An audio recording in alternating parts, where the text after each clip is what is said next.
Hello everyone, आज मैं संगीता। आज आप लोगों के लिए आपका जो ये चैप्टर चल रहा था इसका पार्ट नंबर 4 लेके आई हूँ।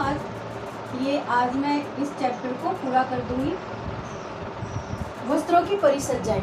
हमने कल खाली यांत्रिक परिसज्जा के बारे में पढ़ा था और आज हम पढ़ेंगे रासायनिक परिसज्जा कि रसायनों का कैसे प्रयोग करके हम कौन कौन सी परिसज्जाओं को वस्त्रों के ऊपर कर सकते हैं, जिसके कारण वस्त्रों की सुंदरता को हम और भी बढ़ा सकते हैं।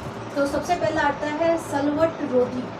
सलवट यानी जिस कपड़े के ऊपर सलवट बिल्कुल आपको दिखाए नहीं, ऐसे वस्त्र सलवट प्रतिरोधी बनाना। तो ये भी रसायनों के माध्यम से रसायनों का प्रयोग करके वस्त्रों को करघे से उतारने के बाद में ऐसे रसायनों में डुबोया जाता है जिसके माध्यम से सलवट प्रतिरोधी बनाया जा सकता है, ताकि उसके ऊपर किसी भी प्रकार की सलवटें ना डलें। जल अवरोधी। आपने देखा है कि कुछ वस्त्र ऐसे आते हैं जैसे रेनकोट वगैरह होते हैं। इसका आप रेनकोट है, रेन कोट। तो इस तरीके के जो रेनकोट वगैरह हैं, तो ये वाले वस्त्र हैं, ये इसके अंदर आप रख सकते हो। जो पानी का जल अवरोधी होता है, जिसके अंदर पानी प्रवेश नहीं करता, ये प्लास्टिक, रबड़ और रेक्जिन आदि लगाकर वस्त्रों के ऊपर इस तरीके की जो परिसज्जाएं हैं वो की जाती है।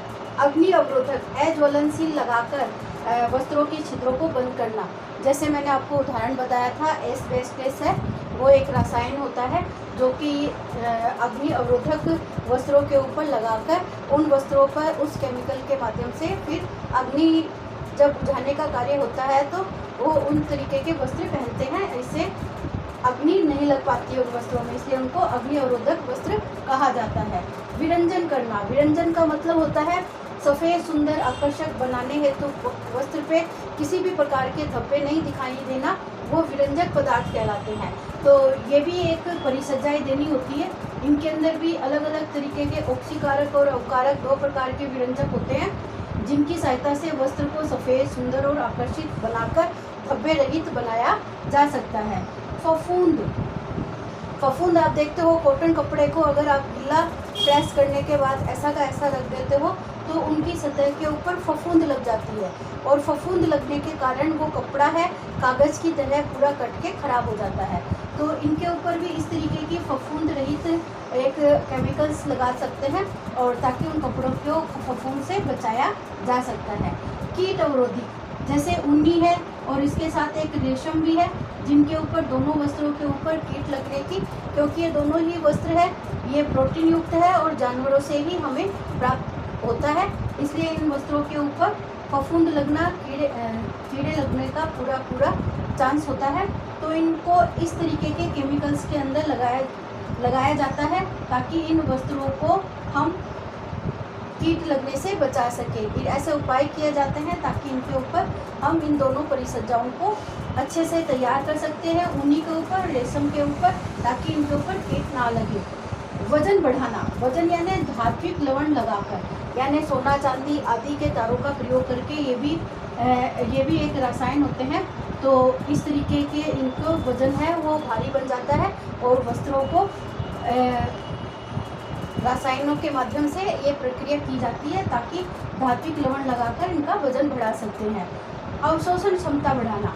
अवशोषण क्षमता यानी सोखने की जो क्षमता होती है वो बढ़ाना। अवशोषण क्षमता को बढ़ाने हेतु ऐसे रसायनों का प्रयोग किया जाता है ताकि उनकी अवशोषण क्षमता है वो बढ़ सके। सिकुड़न रोधी बनाना।